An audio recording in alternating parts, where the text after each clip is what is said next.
What up, y'all? What up? What up? What up? JD. I'm over here. Been working in my front yard for the last couple hours since this morning. Don't worry, it's not gonna be another, before after yard work, whatever. It's actually another Papi-Yap-Alot episode. As you guys know, right? June is Men's Mental Health Awareness Month, right? So a couple things I want to talk about, right? One thing mainly, but I've been going to therapy, right, these last couple months. Towards the end of last year, I had a bad car accident. Thankfully, nothing happened to me, but it really messed me up mentally. So I was like, yo, I gotta, go to therapy, right? And I've been going to therapy intentionally and just trying to work through a lot of things. And being a dad actually kind of opened some of the things that I didn't realize were there, right? So I've been kind of doing that. In one of these sessions, right, sat down, right, and I was talking to my therapist about something, and one of the things that he said, right, was stop comparing your childhood to your son's childhood. Right? Right? Right, and like, I needed to hear that because it did two things for me, right? It was a weight lifted from my shoulders that I didn't realize was there, right? I didn't realize that I had this unrealistic view of fatherhood, right? That I had to be this kind of dad that it was unrealistic and unhealthy for me, right? So it was a relief in that, right? It was a relief that I didn't have to make every single thing. I didn't have to do everything, which obviously I'm going to try to make as much as I can, right? To things that I can, but, right, because of life, I shouldn't feel guilty for missing certain things because, it's just life, right?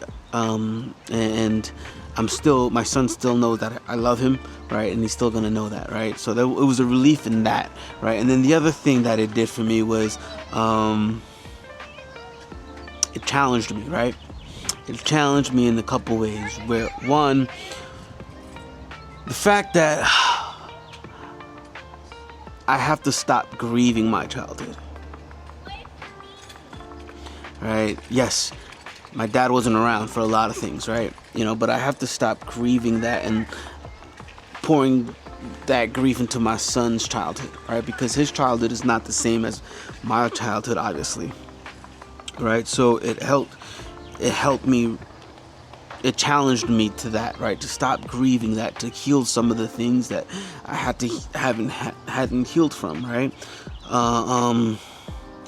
And it challenged me to not just be around, right, but to be present with my son, right? To put my phone down and be there for him, those little moments that I have for him, to be present, right? It challenged me not to just be present, but to also be mentally well, it challenged me to parent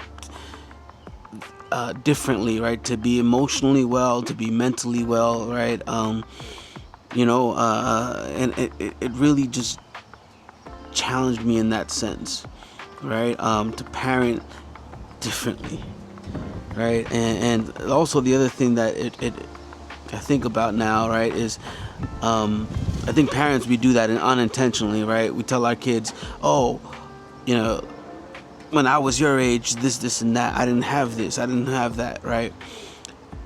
But we shouldn't do that. I shouldn't be that type of parent, because yes, I can be easily, because I'm here, right? Your life is gonna be way tight and better. You don't have to do things, whatever, right?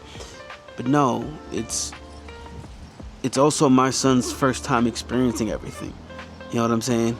It's their first time experiencing life.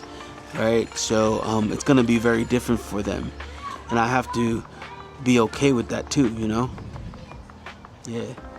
Well, that's just my thoughts. All right, love ya. Bendiciones.